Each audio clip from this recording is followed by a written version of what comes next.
Good morning children. നമ്മൾക്കിനി 14ാമത്തെ chapter നോക്കാം. എന്താണ് അറിയത്? ശാന്തി ദൂത് സാന്താക്ലോസ്. സാന്താക്ലോസ് നിങ്ങളൊക്കെ കേട്ടിട്ടുണ്ടല്ലേ? എപ്പോഴാണ് ഈ സാന്താക്ലോസ് വരുന്നത് നിങ്ങൾക്കറിയോ? നമ്മളൊക്കെ പറയാറുണ്ട് സാന്താക്ലോസ് അപ്പൂപ്പൻ അല്ലേ, നമ്മളിവിടെയൊക്കെ ആഘോഷിച്ചിട്ടുണ്ടല്ലേ. ആ റെഡും വൈറ്റും ഒക്കെ ആയിട്ടുള്ള കോട്ടും ക്യാപ്പൊക്കെ ഇട്ടിട്ട് അല്ലേ, ജിംഗിൾ ബെൽസ് എന്നൊക്കെ നമ്മൾ പാടി പോവാറുണ്ട് അല്ലേ. അതെപ്പോഴാണ് നമ്മൾ ആഘോഷിക്കുന്നത്? ക്രിസ്മസിനാണ് അല്ലെ. ക്രിസ്മസിനാണ് ഈ സാന്താക്ലോസ് അപ്പൂപ്പൻ എല്ലാവർക്കും ഗിഫ്റ്റുമായിട്ട് വരുന്നത് അല്ലെ. ആ സാന്താക്ലോസ് അപ്പൂപ്പനെ കുറിച്ചിട്ടാണ് നമ്മൾക്ക് ഈ അധ്യായത്തിൽ പഠിക്കാൻ പോകുന്നത്. ഹർ ഏക് ബച്ച സാന്താക്ലോസ് നാം സേ പരിചിത് ഹേ അല്ലെ. ഓരോ കുട്ടികൾക്കും എന്താ അറിയാം? സാന്താക്ലോസ് ആരാണെന്ന് അറിയാം അല്ലെ. നിങ്ങൾക്കും പരിചയമുണ്ട് അല്ലെ സാന്താക്ലോസ് അപ്പൂപ്പനെ. പ്രതിവർഷ ക്രിസ്മസ് കെ സമയ ബച്ചെ ഇന്നേം യാദ് കർത്തേ ഹേ.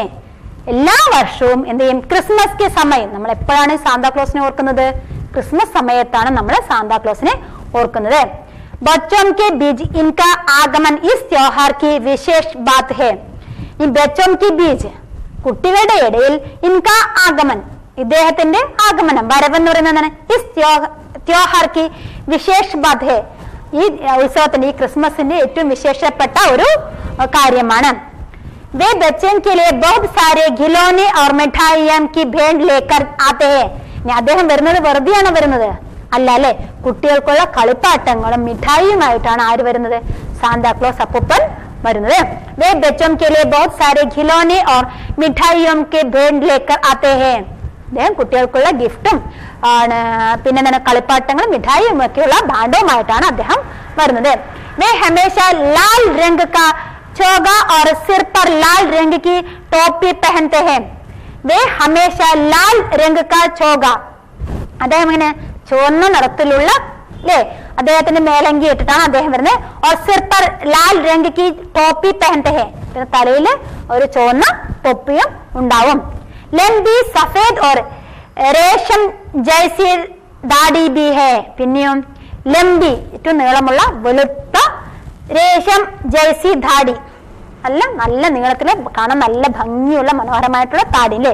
കൂർത്ത താടിയും വെച്ചിട്ടാണ് ആര് വരുന്നത്? നല്ല വെളുത്ത നല്ല താടിയും മീശയൊക്കെ ആയിട്ടുള്ള അല്ലെ. നമ്മളൊക്കെ അങ്ങനെയല്ലേ നിങ്ങളൊക്കെ ക്രിസ്മസ് അപ്പൂപ്പനെ കണ്ടിട്ടുള്ളത്? അങ്ങനെ നല്ല മനോഹരമായിട്ടുള്ള താടിയൊക്കെ വെച്ചിട്ടുള്ളതാണ് ആര് വരുന്നത്? ഈ സാന്താക്ലോസ് വരുന്നത്. വേ ബഹുത് സുന്ദർ ഓർ ആകർഷക് ബേൻഡ് ലാത്തെ ഹേ. അദ്ദേഹം വരുമ്പോൾ എന്താണ്? ബഹുത് സുന്ദർ ഓർ ആകർഷക് ബേൻഡ് ലാത്തെ ഹേ. മനോഹരമായിട്ടുള്ളൊരു സഞ്ചിയും ഉണ്ടാവും അദ്ദേഹത്തിന്റെ കയ്യിൽ. അതിലെന്താണ്?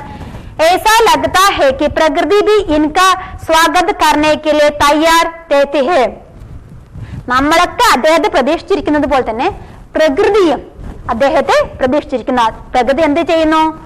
घर घर में देवदार का पौधा सजाया जाता है. इसे क्रिसमस ट्री कहते हैं. വീട്ടിലൊക്കെ നമ്മളൊക്കെ കണ്ടിട്ടില്ലേ ക്രിസ്മസ് ട്രീ? ഇതെങ്ങനെ അതിലൊക്കെ എന്ത് ചെയ്യും?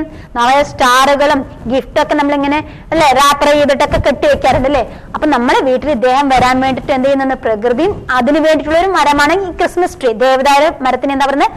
ക്രിസ്മസ് ട്രീ എന്നാണ് പറയുന്നത്. അത് നമ്മളെപ്പോഴും എന്തിനാ ഈ ക്രിസ്മസ് സമയങ്ങളിലാണ് വീടുകളിലൊക്കെ ഇത് അലങ്കരിക്കുന്നത് അല്ലേ. അപ്പൊ പ്രകൃതിയും ഇദ്ദേഹത്തെ വരവേൽക്കാൻ വേണ്ടിട്ട് ഇങ്ങനെ ഒരു മരം ഉണ്ടാക്കിയിട്ടുണ്ട്. അതിനെന്താ പറയുന്നത്? ക്രിസ്മസ് ട്രീ कहते हैं. इसे रंग बिरंगे चमकीले पत्तों सुनहरे तारों और गुब्बारों से सजाते हैं. എന്ത് ചെയ്യുന്നു? അതിൽ മനോഹരമായിട്ടുള്ള ബൾബുകൾ കൊണ്ടും നക്ഷത്രങ്ങൾ കൊണ്ടും ബലൂണുകളൊക്കെ കൊണ്ടും നമ്മൾ എന്ത് ചെയ്യുന്നുണ്ട്? അതിനെ അലങ്കരിച്ച് നിർത്തുന്നുണ്ട്. സം നിക്കോളാസ് കോ സാന്താക്ലോസ് कहते हैं. ഇനി എന്താണ്? നിക്കോളാസ് സെയിന്റ് ആയിട്ടുള്ള നിക്കോളാസിനെയാണ് നമ്മൾ എന്ത് പറയുന്നത്? സാന്താക്ലോസ് എന്ന് പറയുന്നത്. ഇന്നേം ക്രിസ്മസ് ഫാദർ കെ നാം സേ ബി പുക്കാത്തെ ഹെ. അദ്ദേഹത്തിന് എന്ത് പറയുന്നു? ക്രിസ്മസ് ഫാദറായിട്ട് അപ്പൂപ്പനായിട്ട് നമ്മൾ വിളിക്കുന്നു. വേ ബഡേ ദയാലു ഓർ പരോപകാരി ദേ. അദ്ദേഹം എന്താണ്? ദയാലുവും പരോപകാരിയും എല്ലാവർക്കും ഉപകാരം ചെയ്യുന്ന ഒരാളുമാണ്. വിദേശി രാജ്യമേ ബच्चे रात में सोने से पहले अपने मौजों टांग देते हैं या अपने तकिए के नीचे रख देते हैं. वे समझते हैं कि उस दिन रात बड़ी दाढ़ी वाला सांताक्लॉस आएगा और उनकी जुराबों में कई मिठाइयां और खिलौने डाल जाएगा. ഇനി ഗൾഫ് രാജ്യങ്ങളിൽ വിദേശ രാജ്യങ്ങളിൽ കുട്ടികൾ എന്ത് ചെയ്യുന്ന അറിയാം? അവര് കടക്കാൻ പോകുന്നതിന് മുൻപ് അവരുടെ റൂമിന്റെ ഇതായിട്ട് എന്ത് ചെയ്യും? ഒരു ബോക്സ് എന്തെങ്കിലും വെക്കും. അവരെന്താണ് വിചാരിക്കുന്നത്? അവർ ഉറങ്ങുന്നതിന് മുൻപ് എന്താണ് വിചാരിക്കുന്നത്? സാന്താക്ലോസ് അവരെ വന്നിട്ട് അവരിൽ പ്രീതിപ്പെട്ടിട്ട് എന്ത് ചെയ്യും? അവർക്ക് ഗിഫ്റ്റ് തന്നിട്ട് പോകും എന്നുള്ളതാണ് വിദേശ രാജ്യങ്ങളിൽ കുട്ടികൾ വിചാരിച്ചിട്ടുണ്ടായിരുന്നത്.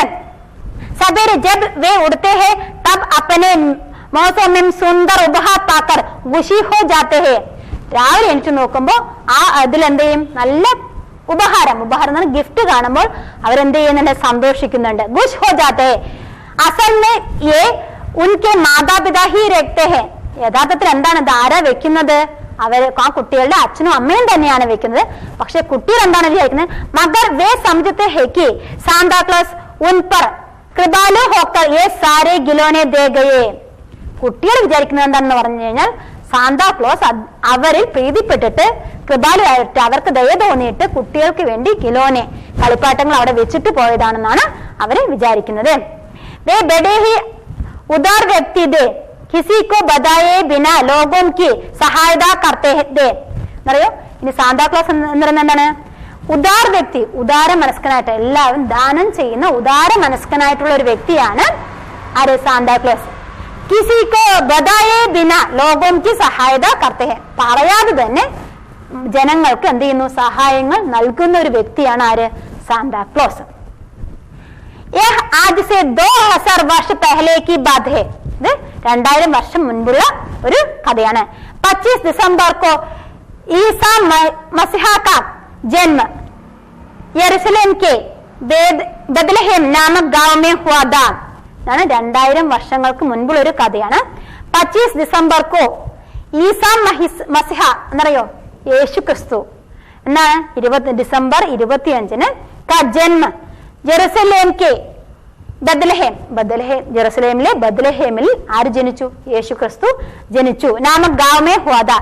ഈസാ യാ യേശു കെ മാതാ പിതാ മേരി और ഇനി യേശുവിന്റെ അമ്മയുടെ പേരെന്താണ്? മേരിയാണ് അല്ലെ. വേ യഹൂദി ധർമ്മക്കേ. അവരെങ്ങനെ? യഹൂദന്മാരായിരുന്നു. വിശ്വ കെ ഇതിഹാസ് മേ ബദ്ലഹേം ഗാവ് കാ ഖാസ് മഹത്വ ഹേ. വിശ്വ കെ ഇതിഹാസ് മേ ഇതിന്റെ ലോക ഇതിഹാസത്തിൽ എവിടെയുണ്ട്? ഈ ബദ്ലഹേമിന് ഒരു മഹത്വപൂർണമായ ഒരു സ്ഥാനം ഉണ്ട്.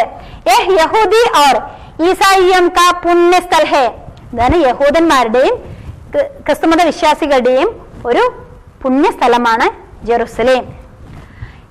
ईसा के जन्म की सूचना पाकर धार्मिक संतों ने इस अलौकिक बालक के चरणों में प्रणाम किए. എന്താണ്? ഈ യേശു ജനിച്ചത് അറിഞ്ഞിട്ട് എന്ത് ചെയ്തു? ധാർമ്മിക് സംതോംനെ മത വ്യക്തികളുണ്ടല്ലോ, നല്ല ധർമ്മപുത്രം, അവരെന്ത് ചെയ്തു? ഈ അലൗകിക് ബാലയ്ക്ക് ചരണോം കെ പ്രണാം കി എന്ന് ആ ബാലന്റെ കാൽ തൊട്ട് നമസ്കരിച്ചു. ഈസായി ധർമ്മ के प्रवर्तक ईसा के जन्मदिन की याद में क्रिसमस मनाया जाता है. ईसाई धर्म के प्रवर्तक ईसा के जन्मदिन की याद में क्रिसमस मनाया जाता है. ഇനി എന്താണ്? യേശു എന്ന് പറയുന്നതാണ് ധർമ്മത്തിന്റെ പ്രവർത്തകനാണ്. അതുകൊണ്ടാണ് അദ്ദേഹത്തിന്റെ ജന്മദിനത്തിന്റെ ഓർമ്മയായിട്ടാണ് നമ്മൾ എന്താ ആഘോഷിക്കുന്നത്? ക്രിസ്മസ് ആഘോഷിക്കുന്നത്. ബഡേ ദിൻ കാ ത്യോഹാർ ഭി കഹലാത്ത ഹൈ. അത് വലിയൊരു ദിവസത്തിന്റെ ഒരു ആഘോഷമായിട്ടുകൂടെ കണക്കാക്കുന്നുണ്ട്. ദുനിയാ में सुख और शांति का संदेश फैलाने के लिए सांता क्लॉस हर साल यहाँ आता है. എന്താണ്? ദുനിയാ में ഖുശ് और शांति, ലോകത്ത് ശാന്തിയും സമാധാനവും നൽകാൻ വേണ്ടിട്ട് ആര് വരുന്നുണ്ട്? സാന്താ ക്ലോസ് ഹർ സാൽ യഹാ മാതാ ഹേ. ആര് വരുന്നു? സാന്താ ക്ലോസ് എല്ലാ വർഷവും ഇവിടേക്ക് വരുന്നു. ത്യോഹാർ സദ്ഭാവന और एकता का प्रतीक है. ഇനി ഈ ഉത്സവം എന്താണ്? സദ്ഭാവന और एकता, അതും ഒത്തൊരുമയുടെയും ഒരു നല്ല ഒരു ഇതിന്റെയും ആഘോഷം കൂടിയാണ് ക്രിസ്മസ് എന്ന് പറയുന്നത്. അത്യന്ത ഉല്ലാസ് और आनंद के साथ मनाया जाता है. അത് ഏറ്റവും നല്ല സന്തോഷത്തോടു കൂടിയാണ് നമ്മൾ എന്താ ആഘോഷിക്കുന്നത്? ഈ ക്രിസ്മസ് ആഘോഷിക്കുന്നത്. സാന്താ ക്ലോസ് ഈസാ കാ സന്ദേശ വാഹക് और ശാന്തി ദൂത് भी है. സാന്താ ക്ലോസ് ആരാണ്? യേശുവിന്റെ സന്ദേശവാഹക്, സന്ദേശം കൊണ്ടുവരുന്ന ആളും അതിൽ ശാന്തി ദൂതനും കൂടിയാണ് ആരെന്ന് പറയുന്നത്? സാന്താ ക്ലോസ് എന്ന് പറയുന്നത്. പ്രേം മൈത്രി और एकता की സ്ഥാപന के लिए यहाँ आए. അദ്ദേഹം എന്തിനാണ് ഇവിടെ വരുന്നത്? പ്രേം, മൈത്രി और एकता, സ്നേഹവും ഒരുമയും ഇതെല്ലാം ഇവിടെ കൊണ്ടുവരുന്നതിനാണ് ആര് വരുന്നത്? ഈ സാന്താ ക്ലോസ് ഇങ്ങോട്ട് വരുന്നത്. वे आगामी वर्ष की सुख समृद्धि की मंगल कामना भी करते हैं. ഇനിയോ വേ ആഗാമി വർഷക്ക് ഇനി വരുന്ന വർഷങ്ങളിലും സുഖസമൃദ്ധി ഉണ്ടാകാൻ വേണ്ടിയിട്ട് കി മംഗൾ കാമന ബി കർത്തെ ഹെ.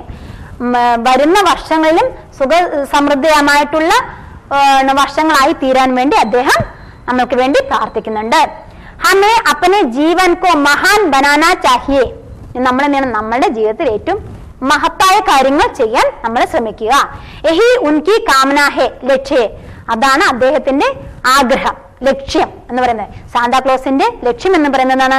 നമ്മൾ നമ്മുടെ ജീവിതത്തിൽ നല്ല കാര്യങ്ങൾ മാത്രം ചെയ്യുക. ഇതാണ് ആരുടെ ലക്ഷ്യം? സാന്താക്ലോസിന്റെ ലക്ഷ്യവും അതിൽ കാമന, ആഗ്രഹവും ഇത് തന്നെയാണ്. ഈ ഒരു ചാപ്റ്റർ നിങ്ങൾ പറഞ്ഞതുപോലെ തന്നെ ഒരു 5 times എങ്കിലും ചുരുങ്ങിയത് വായിക്കുക. എന്തെങ്കിലും മനസ്സിലാവാത്തതുണ്ടെങ്കിൽ ഞങ്ങളോട് ചോദിക്കുക കേട്ടോ.